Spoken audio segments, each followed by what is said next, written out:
Welcome back to another episode of the Commander Experience podcast. In this episode, we will finally break down one of Jakob's decks that we keep referring to a lot. We will take a closer look at his Glarb deck, how it wins, what the inspiration was for the deck, and what makes it tick. So let's break that down. Let's do it.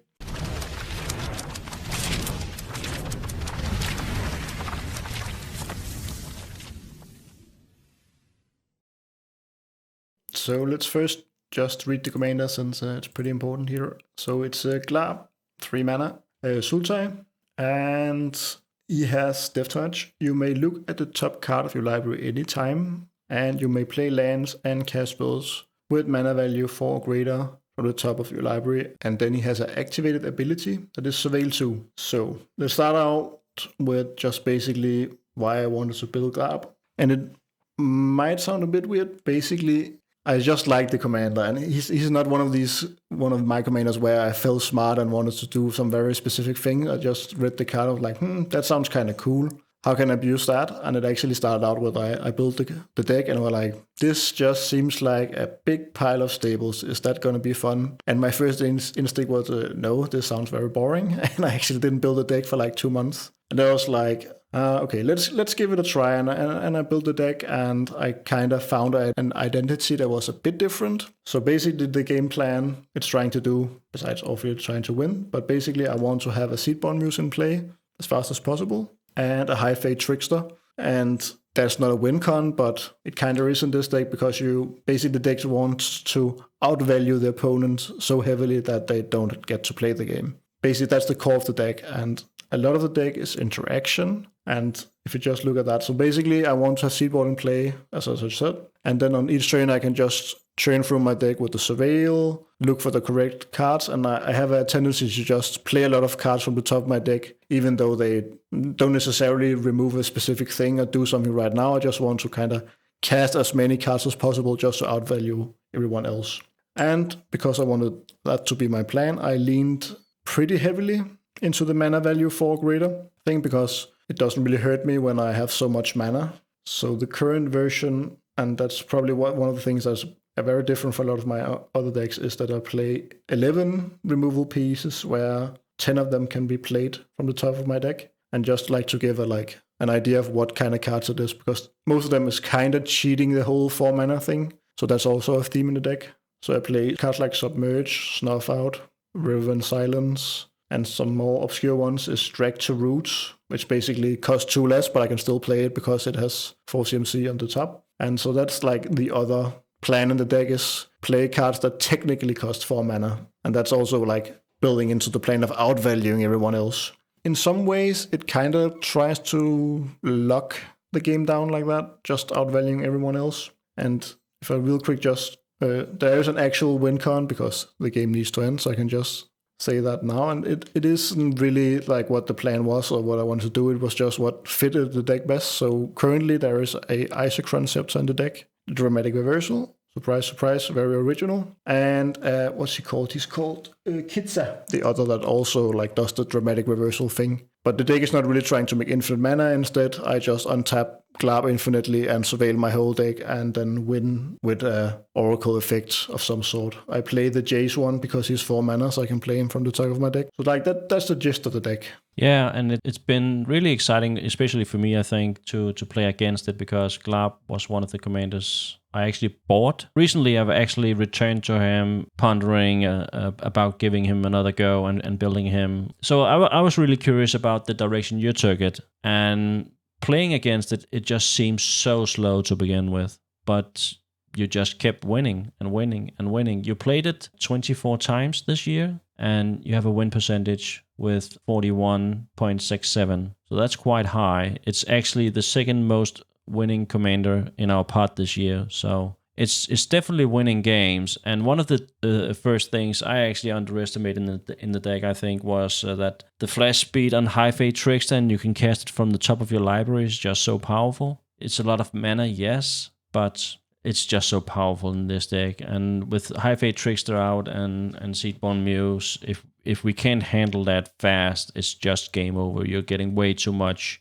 value, and you're also running quite a few extra turn spells in this deck, and with High Fate Trickster out, you casting them on other people's turn and just taking an extra turn in a turn cycle where we weren't ready for you to take another turn. It hurts real bad. But I do have a few questions because I have never really studied your deck list, which I of course did for this episode, and I have 2 questions that are actually surprising me, to be honest. The first one is you only run 29 lands. And I know that you came from CDH environment, you kind of have this way of building your mana base to begin with much more ramp than lands, and you're still aiming for the same numbers we others do in the pod, but you have a tendency to have way more ramp and way less lands, and you also do in this deck. But the surprising thing for me still is that Glarb is kind of leaning into, since he can play the lands from the top of his library, but he cannot play your ramp from the top of your library. So you have a lot of spells in the deck that you're not able to cast from the top of your library, where my thoughts were maybe you wanted to see more lands, making sure you could hit your land drops. And I know that you have a lot of ramp because you're trying to get Glarb out on turn 2. But still, you're running 18 ramp and 29 lands. That was just not a balance I would go for. So I guess that's my first question: is this a mistake? Have you put a lot of thought into this? And if so, what's the reason that you're running these numbers? Yeah, so actually the first draft of the deck played a lot more lands, and I tried to lean into what you talked about, basically having more lands, so playing some of the cards that can give you more land drops, and then trying to abuse the whole thing that you can play it from the top. But the deck kinda morphed into the High Fate Trickster plan, and that was basically what the deck does now. And the big issue with the lands is that you can't play them on other people's turns, so they are kind of just another card that makes you go stuck, at least if you're trying to do it on other people's turns. So that's kind of why I pivoted away from that plan. Interesting enough, now when I look at the deck, I can see what you mean about there is a disconnect because I can't play all these cards from the top of my library because all of them is basically 1 and 2 mana ramp. But what I found, at least when trying to goldfish the deck, is that I wanted to have Glarb out, of course, turn 2 if I could, but at least turn 3. And because he has 3 different colors, it was kind of hard, so I leaned heavily into especially the 1 mana thing. So I play Wild Growth and Utopia Sprawl and Delighted Halfling, Carpet of Flowers, Birds of Paradise, because the deck really first starts to tick when he is in the command zone. And the other thing and that's probably something you will recognize here, because I think that's what you were leaning into if you want to build him, is that his Surveil 2 ability is actually insanely powerful. It was not something I really built around, but when I began playing it, it was just so easy to hit your land drops, even with 29, because the Surveil 2 just fixed it every time. And if it didn't fix it, then I Surveil 2 and the top card was a thing I could cast. It could be whatever, Submerge, and then I actually just cast Submerge on some random thing, even if there isn't a good target, just to see the next card, and then, hey, that's a land, and I play the land. So he is kind of mana fixing as well, and a lot better at it than I thought as well. So that's why it ended up like this, that I didn't really see a need for more lands. Yeah. But looking at the ramp list, especially talking about the game plan itself is Glarb, and you usually want to play him on turn 2. The cards that just springs to mind is, of course, Nature's Law, Free Visits. I would also question Nature's Law and Free Visits in this deck because it is 2 mana, and you probably want to cast Glarb there anyway. And I think you could also make a case for Kinnan. I have actually not seen Kinnan on the battlefield a lot in that deck. You've played it 24 times, and I can't really remember you abusing him. Maybe you've just been unlucky of not drawing him. I can't say. But maybe you can remember some games where you either surveilled him away to the graveyard because he's not 4 mana, or he maybe just been stuck in hand. I don't know. I'm not sure if you're running enough to really exploit him. I do know that with the scene board mute, you can lean into his activated ability, but I'm just not sure if it's good enough. I do think there are cuts to be made, and if not, put those into lands, maybe put them into other abilities. That at least what is catching my eyes when I'm looking at your RAM package. Yeah, I actually think you make a very good point with Kinnan. I'm pretty sure I haven't used him for anything. I have probably just surveilled him away every time. And that's also what kind of weird about this deck, because even though I have played it a lot, there's a lot of cards I have never touched because I just surveil them away when I don't need them. So that's also what makes the deck so powerful, as I said before, that it kind of fixes all the mistakes. So it's actually kind of hard to find them. And I haven't really sit and looked at the list, and I can see that I think there's like 7 cards that actually does something with Kinnan. And I think my original plan was, hey, Seedborn Muse, Kinnan makes sense. And yeah, it probably makes sense, but I do think you're making a great point when you say that it's hard to notice the mistakes because you can just surveil away the cards that you don't need. But I also think that is the strength at the same time, meaning that you can allow yourself to play more ramp or more XYZ cards, because if you don't need them at that very moment, you can just surveil them away, and that's the power of Glarb. So you're you're not getting punished as much for your bad cards as much as you do in other decks. Yeah, and especially like just to like reiterate on that thing is that some of the cards I play in this deck, and I'll just mention some here so we don't just sit and talk about hypothetical, but Shielded Apocalypse doesn't really have anything to do with the deck. But that's one of the cards that's in the deck because, hey, if I feel like, let's say 2 people has Heuristic Study in play, I actually use the 4 mana. But if the people don't, I just remove it. So that's one of the cards that I don't really play in any other deck, but I feel like he can like kind of carry it. And it's same with Wandering Archaic, one of the cards that I basically cut from all my decks. But in this deck, I was like, it seems good enough. I can play it from the top and again surveil it away. Well, my next question, you already know what this is because I've asked you this many times when we talked in private. Why are you not running enhanced surveillance? I don't get that. You're talking about Ripples of Undeath, that being a good card in some cases when we talked about it. And I'm like, enhanced surveillance is doing something the turn you're playing it. If you have Glarb up out, of course. Yeah. And especially with Seedborn Muse and the whole package you have with your value, enhanced surveillance just does so much work in that deck. And it's definitely a slam dunk in my deck if I ever get around to building it. But why are you not running that card? I think for me at least, I think first of all, when I built the deck, I didn't think about the card at all. So that's like the first thing. And then I played the deck and then you talked about it. And again, it seems like it seems weird to say because it's a value card, and everything is a win more in this deck, but it seems very win more in this deck that I don't really need to surveil 2 more. I haven't really gotten stuck that much. It seems like the deck actually just flows when I need it to. I have a feeling actually when I sit and look at the list that maybe I have been a bit complacent with the deck because I'm winning so much with it. So I have been like, don't touch it. It works. Because there's definitely multiple cards like Kinnan, you said, and Loot, which I have said myself probably needs to go. And I haven't done it because, hey, it's winning. Yeah. I actually thought about it later on because as I said just before, if I'm building the deck, it's going to be a clone deck. But that's because I want to build a secret commander with Colossal Grave Reaver as the centerpiece. But you could also make a case here that instead of enhanced surveillance, it would probably just be better to play Spark Double or Sakashima because it kind of has the same effect as an enhanced surveillance, but you also have the flexibility of cloning other cards like Seedborn Muse, or if you want to have a backup or whatever you have. It has some more flexibility, and it's 4 mana, so you can cast it from the top of your deck, stuff like that. So you could make a case that if you're not running clones, then maybe putting in one of those 4 mana clones is better than in enhanced surveillance. I'm not sure. Because making a copy of Glarb also makes sure that you will have a Glarb on the battlefield. So now we have to remove 2 Glarbs to turn off your strategy. I do think that's a case you could make regarding the enhanced surveillance. Yeah, I think that's kind of an interesting idea. And that could also be a question for you. You love your clone decks. Is this one of those decks where you're playing so many clones in other decks that you're kind of turning it down, not playing any clones in this decks because you're doing it so much in others? Is it a conscious decision not to run any clones because they seem kind of obvious somehow in this deck also? Yeah, I'm actually not sure. I haven't really done it on purpose at least. I think for the most part is that when I play clone decks, it feels like I'm cloning a into the battlefield effect, and that's what I'm going for.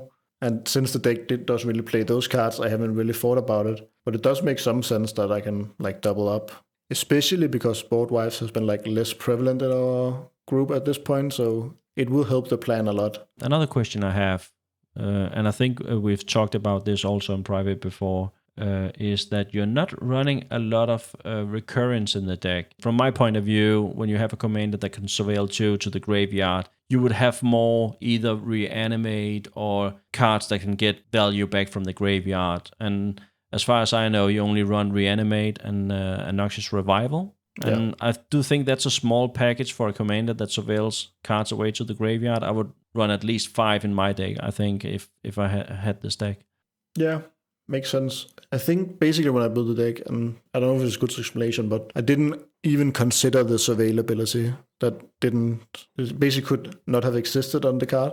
So the deck didn't really build around it. I did look into if there was like some 4 mana reanimate stuff. I looked into what's it's called, the weird Eternal Witness. That's 4 mana. Yeah, Timeless Witness. That one. Yeah, Timeless Witness. Because I could play it from the top. So like most of my energy went into playing stuff from the top. There's also the new... you built this deck before... I think you built this deck before the creature came out, but there's the new 6 mana creature that reanimates, but it has Miracle for 2 mana from the top of your... Oh, yeah. So that seems like a more obvious fit than Reanimate. I know Reanimate will work all of the time, where this will only work some of the time, and if you have it in hand, now it costs 6 mana. But I don't know, maybe. Yeah, it is interesting. It is one of those decks that when you play it, it feels a lot different than the list looks. Because there's this fine balance where you want to have X amount of cards that cost 4 more, so you can play it from the top. But as we all know, for cards that cost 4 more mana is usually not as good because you have to pay 4 mana for them. So it's this weird balance where you want to have all these effective cards that cost as little mana as possible, but you also want to have all the 4 mana cards so you don't get stuck when you try to like go for it. I actually do see now that you are actually running a little bit of clone package. It's just not big, and it's not for your own commander. So no, I'm playing Clever Impersonator, Mockingbird, and Phyrexian Mesomorph, and it's because they can all be cast from the top. And that has basically been my focus with the whole deck, is that trying to abuse the top thing. And I think you could make a case of... I haven't started to build a list myself, so I'm not sure what obstacles you're running into, but you could make a case that it's okay to just build a deck focusing on what's on the top of your library instead of what is in your graveyard. Me being a graveyard player, I'm always thinking about how do I abuse the stuff in my graveyard. But I can see why that you just focused on casting what's on top of your deck. Also because the more that you're putting into your deck that is not castable from the top of your deck is kind of diluting your game plan, so to say. Yeah, this is an interesting dynamic. I think there's probably a middle ground where you play a bit more into the graveyard. That might be a bit better than this deck. I definitely think you can make a case for Timeless Witness also because it has Eternalize, so you can actually surveil it away to the graveyard. And yes, then it costs I think 7 mana or something like that when you have to recast it from the graveyard. But at least you have the option if Seedborn Muse or whatever you have is removed. You have that flexibility of casting it from the graveyard. Without having gone through the entire deck list, I'm also seeing that you're running Beseech the Mirror. And I know it's 4 mana, but first of all, it's black, black, black. And second of all, I'm not really sure how you're sacrificing a token, an enchantment, or an artifact in this deck reliable. For the most part, there is some random stuff lying around, so I haven't really had an issue with the bargain. It could be whatever, couple of flowers, soul ring, stuff like that. I know that normally you don't want to sacrifice that, but I know when I play Beseech the Mirror, basically it's winning the game because that tutor, you can't find High Fate Trickster, but you can find Seedborn Muse, so it's not really used to find that part. It is more used to find Isochron Scepter or Kitsa. So most of the time when I play that card, it's trying to end the game, so to say. Would also be Jace, Wield of Mysteries, if I'm almost milled out and he's not on the battlefield yet. Yeah, and I guess if you have it early on, it can find Rhystic Study as well. And I think that's worth sacrificing an Arcane Signet or Chrome Box for, to be honest. Definitely. But it is kind of cool in this deck because you can play it from the top. It's the same, now we're looking at the tutors, like the tutor just below is Dark Petition, which not really a tutor you play normally. But it's so strong in this deck because you're, again, cheating by technically playing a 4 mana 5 mana this instance card from the top, and then it just gives you 3 mana because you have Surveil, so you already basically always have the spell mastery, so it's so strong in this deck. As we talked about earlier, you also actually run a few extra turn spells in this deck. You run 4 of them to be exact, one of them being Nexus of Fate, of course. But as we talked about earlier, you also focused a bit of the deck of cheating what seemed to be 4 CMC cards or higher from the graveyard for less cast. So is there any particular reason that you're not running Temporal Mastery now that you're running extra turns? Because you also have the ability to cast that for its miracle cost and taking an extra turn?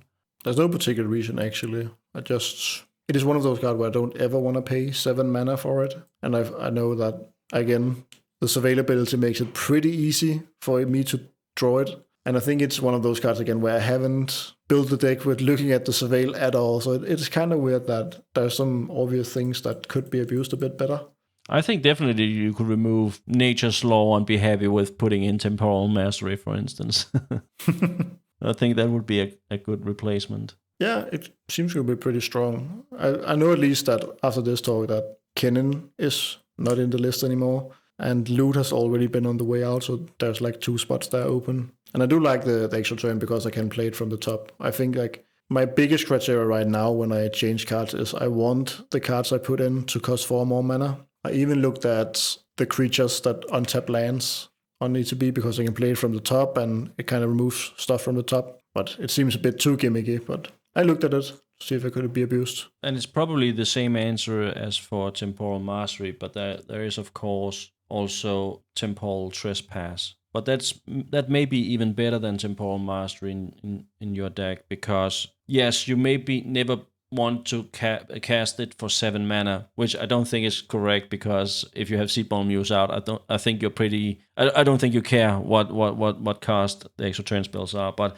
Temporal Trespass has Stealth, so that will always cost 3 mana. And you're already running Treasure Cruise and Dig Through Time, so, and you're surveilling a lot, so Temporal Trespass also seems like a good fit in this deck. I know that taking a lot of extra turns may not be your main game plan, and running too much of them, maybe taking the deck in the direction that you don't want it to, but I would consider Temporal Trespass to be better than Time Warp, also because of the reasons that we talked about in private, that Time Warp is one of the few extra turn spells you run in your deck that can actually be deflecting swatted. So if not adding to the already existing list of extra turn spells, I would consider changing out Time Warp for Temporal Trespass. Yeah, definitely. That seems too good to not play. I luckily have one right here. Oh. so that will be put aside and put in the deck. Because, again, I probably just haven't thought about it, but that seems too good to be true in that deck. And that is sometimes the hurdles when you're building a deck, because you can sit down, have one train of thought when you start building the deck, and then, oh, maybe I can take it in this direction. And now you have cards on your list that was the old idea, and you never quite remove them or read them a second time. And I think we've talked about this in earlier episodes, that the most dangerous cards to have in your deck are the cards that you think are actually good, but are not doing a lot of work in your deck and are secretly bad. And I do think Nature's Law and Free Wizards are 2 cards that we're usually considering being great ramp pieces. But in this deck, I think you can question mark it by saying, but aren't you going to cast Glarb on turn 2? Definitely. Yeah. When I'm thinking about it, I should probably play I can't remember the card name, but on green, there is one that makes a black mana. I should probably play him. Again, 1 mana is better, so I can play him 1 turn earlier. So that would be a pretty good replacement for Free Wizards or Nature's Law. But it's very interesting to actually have this talk, because when I look at the list myself, it seems a bit of a jumble of stuff that doesn't really make too much sense together. But I also think it's a testament to the commander itself. And we had an episode about the EDH reg top 10 commanders and how popularity doesn't translate to power. And I do think that Glarb is one of those cases where he doesn't even read that powerful, but he just plays so well. Like I said in the very beginning of this episode, when I saw the list the first time, I was like, this seems just so slow. Yeah. But then playing against it is just, how do we stop this? It's just value after value. Yeah. And it is one of those things where when you play it early game, you don't really have time to remove Glarb, because some other people are probably trying to, maybe not win at that point, but they're playing very powerful spells, like there's been casuistic studies and stuff like that, that has much higher impact. And you know that Glarb needs 2 other cards to actually be very strong. So I think he also like slips through the cracks early. Yeah. Before ending this episode, because we are coming to a close, I would actually like to make one more suggestion for your deck. And that's a card I was also looking for. It was also a card I was looking at for my own deck, because Colossal Grave Reaver is 8 mana. So it's like, how do I cheat him out? And that is Reenact the Crime. It's a 4 mana instant. It's 1 blue, blue, blue. You can exile a non-land card in your graveyard that was put there from anywhere this turn and copy it, and you may cast it without paying its mana cost. So you can actually just surveil away a extra turn spell that costs 5 mana and now cast it for 4. But it also have other applications, of course. Yeah. It does exile the card, so it cannot be a corner piece. You cannot do it with the Seedborn Muse or stuff like that. But I think you can make some cool cases where you can exile a card from the top of your library because you have Reenact the Crime in hand anyway. So surveilling it away doesn't hurt you as much because you have the ability to just play it anyway. Yeah, I think that's like a pretty cool one. Also because it can also be used, like the last game where you played against the deck, you remove Seedborn View, but my High Fate Trickster was still on the board, and if I had Reenact the Crime in that instance, I could cast that instant speed and get my Seedborn Muse back immediately and basically be on top again. Well, that's a pretty cool card also. I am looking for cards above 4 mana, 4 mana and above. Yeah, and I do think it's fitting well because you already have a Surveil commander, so you can kind of set the card up, so to say. Yeah, I think it's pretty good. Also, even though I'm not abusing it that much, I'm not playing giant things, but it's still good to just do it, as you say, on an extra turn now. It's also a card that can get your Chromatic Ori or Consecrated Sphinx out for just 4 mana on turn 3 or 4. So yeah.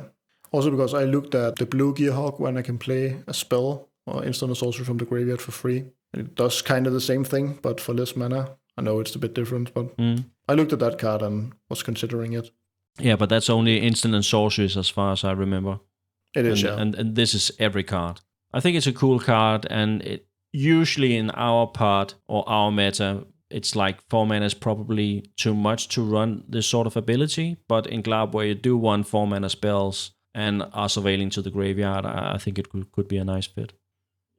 Anyway, that was a bit of an insight into your Glarb deck that has a high win percentage. So if anyone out there were contemplating about building this commander, this is how Jakob built it.